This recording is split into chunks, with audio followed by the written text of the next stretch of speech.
एक वृद्ध व्यक्ति अपने बहू बेटे के यहाँ शहर रहने गया। उम्र के इस पड़ाव पर वह अत्यंत कमजोर हो चुका था, उसके हाथ कांपते थे और दिखाई भी कम देता था। वो एक छोटे से घर में रहते थे, पूरा परिवार और उसका 4 वर्षीय पोता एक साथ डिनर टेबल पर खाना खाते थे। लेकिन वृद्ध होने के कारण उस व्यक्ति को खाने में बड़ी दिक्कत होती थी। कभी मटर के दाने उसकी चम्मच से निकलकर फर्श पे बिखर जाते तो कभी हाथ से दूध छलककर मेजपोश पर गिर जाता।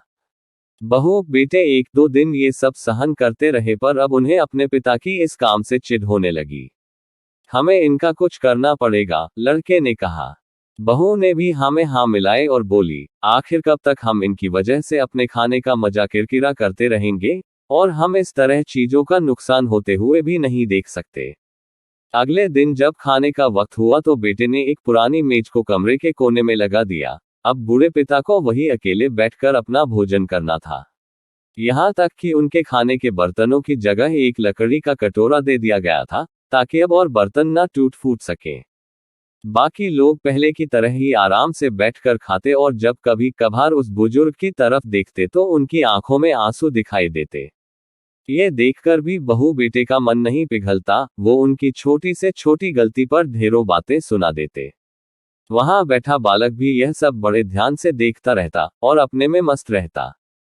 एक रात खाने से पहले उस छोटे बालक को उसके माता पिता ने जमीन पर बैठकर कुछ करते हुए देखा। तुम क्या बना रहे हो?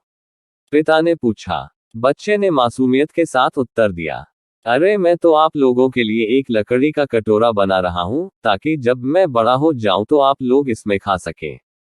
और वह पुनः अपने काम में लग गया। पर इस बात का उसके माता पिता पर बहुत गहरा असर हुआ। उनके मुंह से एक भी शब्द नहीं निकला और आंखों से आंसू बहने लगे। वो दोनों बिना बोले ही समझ चुके थे कि अब उन्हें क्या करना है।